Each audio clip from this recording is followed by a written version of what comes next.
Dear students, আমি BM sir বলছি। দেখো, আজ একটা গুরুত্বপূর্ণ লাস্ট মিনিট সাজেশন তোমাদের জন্য নিয়ে চলে এসেছি। 2024 সালের কলকাতা বিশ্ববিদ্যালয় বিএ জেনারেল থার্ড সেমের শিক্ষাবিজ্ঞানের শেখ A2 পেপারের লাস্ট মিনিট সাজেশন। এখান থেকে কমন পাবেই। দেখো, আর বেশি দেরি না করে আমি সরাসরি কোশ্চেনের মধ্যে ঢুকে পড়ি। 1 নম্বর কোশ্চেন, ভারতীয় সংবিধানের কত নম্বর ধারায় সাম্যের অধিকার স্বীকৃত হয়েছে? উত্তর, ভারতীয় সংবিধানের 14 নম্বর ধারা থেকে 18 নম্বর ধারা পর্যন্ত সাম্যের অধিকার বর্ণিত হয়েছে। নেক্সট, কত সালে ভারতীয় সংবিধান চালু বা কার্যকর করা হয়? 1950 সালের 26শে জানুয়ারি ভারতীয় সংবিধান কার্যকর করা হয়। নেক্সট, সংবিধানের কত নম্বর ধারায় স্বাধীনতার অধিকার স্বীকৃত হয়েছে? উত্তর, ভারতীয় সংবিধানের 19 নম্বর ধারায় 6টি স্বাধীনতার অধিকার স্বীকৃত হয়েছে। নেক্সট, নিবর্তনমূলক আটক আইন কি? উত্তর, আইন অমান্য বা অপরাধ করতে পারে এই আশঙ্কার ভিত্তিতে কোনো ব্যক্তিকে গ্রেপ্তার ও আটক করা হলে সেই আটককে নিবর্তনমূলক আটক আইন বলে, যথা মিসা, টাডা, পোটা ইত্যাদি।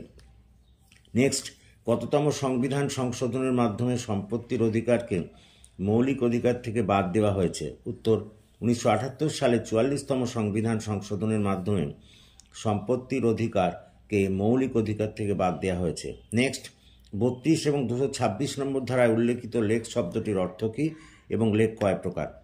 উত্তর, 32 নম্বর ধারা অনুসারে সুপ্রিম কোর্ট এবং 226 নম্বর ধারা অনুসারে হাইকোর্ট নাগরিকদের মৌলিক অধিকার রক্ষা করার জন্য 5 ধরনের লেক জারি করতে পারে, যথা বন্দি প্রত্যক্ষীকরণ, পরমাদেশ, প্রতিষেধ, অধিকার পৃচ্ছা ও উৎপ্রেষণ। নেক্সট, সংবিধানের কত নম্বর ধারা অনুযায়ী অস্পৃশ্যতা নিষিদ্ধ করা হয়েছে? উত্তর, সংবিধানের 17 নম্বর ধারা অনুযায়ী অস্পৃশ্যতা নিষিদ্ধ করা হয়েছে। নেক্সট, অস্পৃশ্যতা দূরীকরণের যে আইন প্রণয়ন করা হয়েছে তার নাম কি? উত্তর, protection of civil rights act. Next, বন্দি প্রত্যক্ষীকরণ বলতে কি বোঝায়? উত্তর, আটক ব্যক্তির আবেদনের ভিত্তিতে তাকে কী কারণে আটক করা হয়েছে তা জানার জন্য আদালত বন্দি প্রত্যক্ষীকরণ লেখ জারি করে আটক ব্যক্তিকে আদালতে হাজির করানোর জন্য নির্দেশ দিতে পারে। নেক্সট, পরমাদেশ বলতে কি বোঝায়? উত্তর, আদালত পরমাদেশ লেখ জারি করে কোনো ব্যক্তি, প্রতিষ্ঠান, নিম্ন আদালত ও সরকারকে নিজ দায়িত্ব পালন করার জন্য নির্দেশ দিতে পারে। নেক্সট, কোন ধারাকে সংবিধানের মস্তিষ্ক বা আত্মা বলে অভিহিত করা হয়?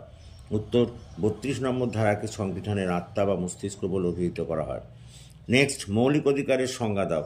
যেসব অধিকার নাগরিকদের ব্যক্তিত্ব বিকাশের জন্য অপরিহার্য তাকেই মৌলিক অধিকার বলে। নেক্সট, নির্দেশমূলক নীতি কাকে বলে? জনকল্যাণ সাধনের জন্য সংবিধান রাষ্ট্রকে যে নির্দেশ দেয় তাকে নির্দেশমূলক নীতি বলে। নেক্সট, মৌলিক অধিকার ও নির্দেশমূলক নীতির একটি পার্থক্য বলো। প্রথমত, মৌলিক অধিকারগুলি আদালত কর্তৃক বলবৎযোগ্য, কিন্তু নির্দেশমূলক নীতি আদালত কর্তৃক বলবৎযোগ্য নয়। দ্বিতীয়ত, মৌলিক অধিকারগুলিকে প্রয়োগ করার জন্য কোনো পৃথক আইন প্রণয়ন করতে হয় না, কিন্তু নির্দেশমূলক নীতিগুলিকে প্রয়োগ করতে গেলে পৃথক আইন তৈরি করতে হয়। নেক্সট, ভারতীয় সংবিধানে শিশু শ্রমের বিষয়ে কি বলা হয়েছে? উত্তর, 24 নম্বর ধারা অনুযায়ী 14 বছরের কম বয়স্ক শিশুদের খনি, কারখানা বা অন্য কোনো বিপজ্জনক কাজে নিয়োগ করা নিষিদ্ধ করা হয়েছে। নেক্সট, ইউনেস্কোর পুরো নাম কি? উত্তর, United Nations Educational, Scientific and Cultural Organization. Next, মৌলিক কর্তব্যগুলি কত নম্বর ধারায় উল্লেখিত হয়েছে? মৌলিক কর্তব্যগুলি সংবিধানের 51 ক ধারায় উল্লেখিত হয়েছে। নেক্সট, ভারতীয় সংবিধানের উল্লেখিত যে কোনো 2টি কর্তব্য উল্লেখ করো।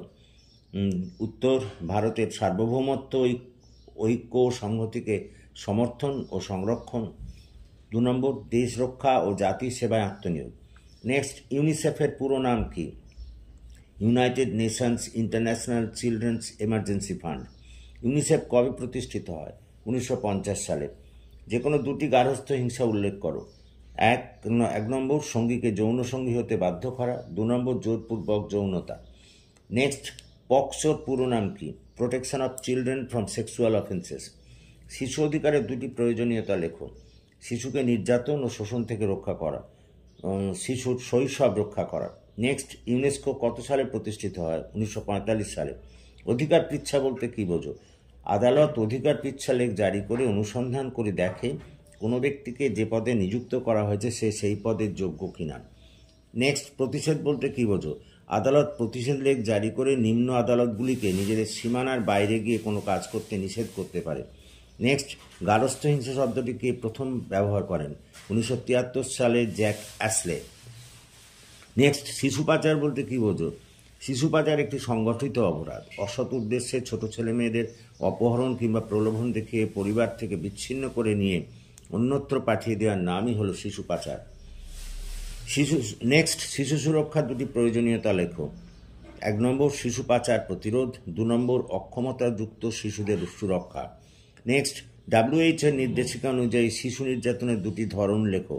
শারীরিক নির্যাতন, যৌন নির্যাতন ও মানসিক নির্যাতন। নেক্সট, আনকনভেনশন 1989 অনুযায়ী শিশুর সংজ্ঞা দাও।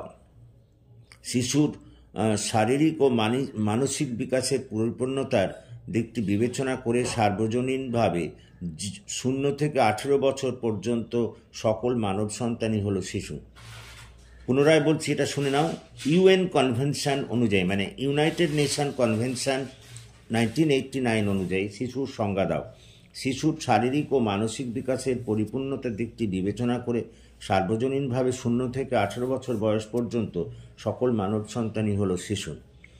পরেরটা, কার নেতৃত্বে সংবিধান রচনার কাজ শুরু হয় এবং কবে তা কার্যকরী হয়?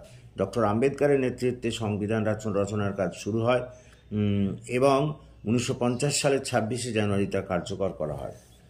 পরেরটা, গণতান্ত্রিক অধিকার কাকে বলে? গণতান্ত্রিক রাষ্ট্রের নাগরিক হিসেবে একজন ব্যক্তি রাষ্ট্রের কাছে অথবা অন্য সহনাগরিকদের কাছে যে নীতিগত আচরণ ইত্যাদি দাবি করতে পারে সেটাই হলো গণতান্ত্রিক অধিকার। দেখো, এই কটা তোমাদের করতে হবে। আর এর আগের যে আমি একটা সাজেশন বানিয়েছি সেটাও করতে হবে। এই দুটো পর্ব যদি তোমরা করতে পারো তাহলে এর মধ্যে থেকেই কমন পাবে, এ বিষয়ে কোনো সন্দেহ নেই। আশা করি তোমরা বুঝতে পেরেছ। সুতরাং যদি বুঝতে পারো তাহলে তোমরা আমার এই ক্লাসের কথা সকলের মধ্যে শেয়ার করো, সকলকে এই ক্লাসে জয়েন করতে বলো, এবং যারা এখনও আমার এই চ্যানেলটি সাবস্ক্রাইব করোনি প্লিজ তারা আমার এই চ্যানেলটিকে সাবস্ক্রাইব করো। So that's all for this day. Thank you for watching and listening. Please comment, share and subscribe my channel.